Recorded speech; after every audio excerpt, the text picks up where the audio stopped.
ويلسبوكس نقدم كل ما هو هادف. وأجمل منك لم ترى قط عين،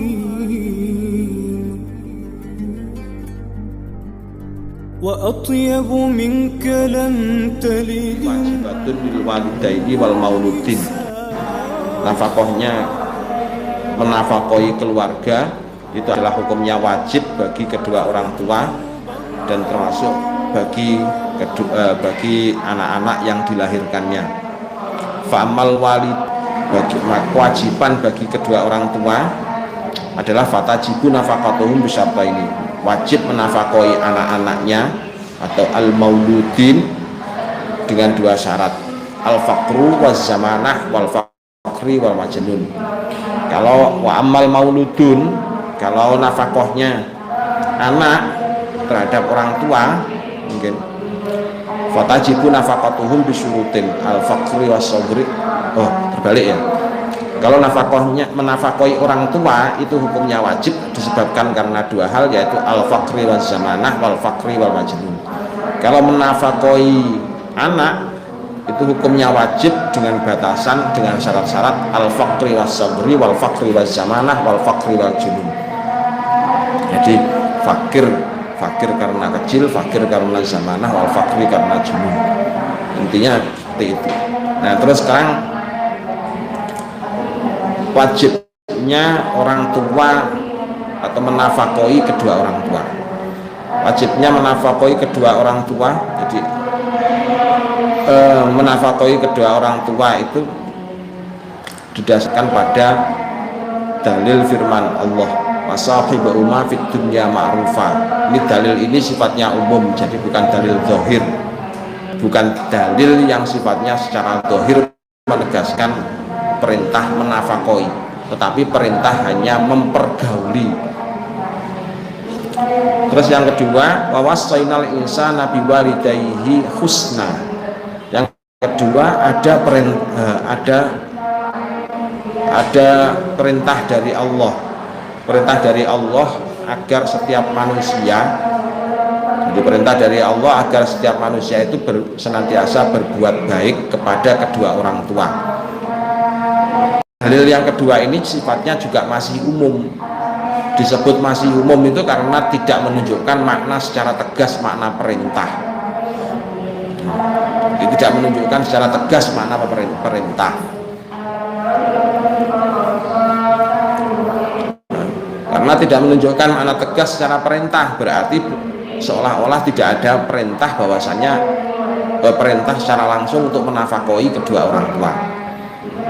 Jadi seolah-olah semacam itu. Karena seolah-olah tidak ada perintah untuk menafkahi orang tua, jadi masih banyak membutuhkan dalil pendukung. Akhirnya dikeluarkan dalil atyabu kulur rajul min kasbihi wa waladihi min kasbihi. Sebaik-baik apa yang dimakan oleh seorang laki-laki itu adalah satu, hasil kerjanya, yang kedua wa waladihi min kasbihi, termasuk hasil kerja dari anaknya, hasil kerja dari anaknya. Nah, ini hadis ini sudah menunjukkan lebih ke arah khusus lagi, berarti mentaksis dengan ayat-ayat sebelumnya, dengan dalil Al-Quran sebelumnya yang tidak menunjukkan secara tegas makna perintah menafkahi kedua orang tua. Jadi sebelumnya tidak ada perintah secara tegas untuk itu. Nah, karena hal itu, jadi karena sifat dari hadis ini sifatnya adalah masih mentaksis, tetapi masih belum menunjukkan makna secara khusus, maka dihadirkan untuk hal-hal yang lain, dihadirkan dengan hadis yang lain. Hadis yang lain itu inna auladakum hibatum minallah wa amwaluhum lakum idah tajtum ilaiha. Nah, dalam hadis yang berikutnya ini bahwasanya anak-anak kalian itu merupakan pemberian dari Allah. Jadi merupakan hibatum minallah, merupakan pemberian dari Allah. Wa amwalukum, Itu ada kata-kata wa amwalukum.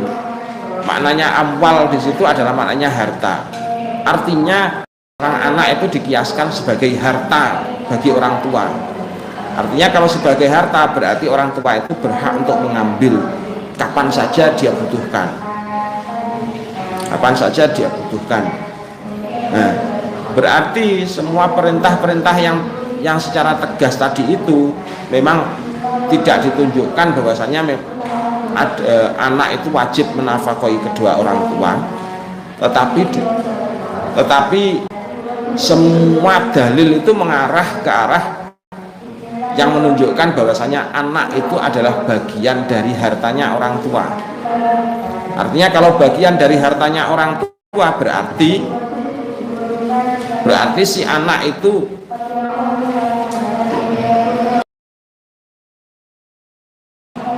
hartanya berhak untuk diambil oleh orang tuanya kapan saja.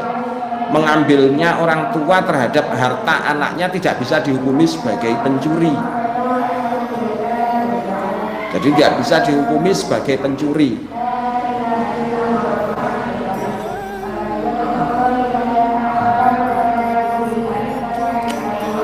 Tuh.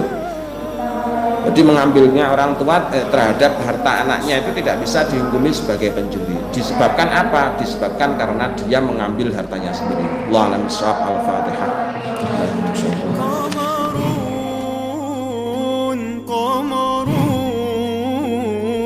قمر سيدنا النبي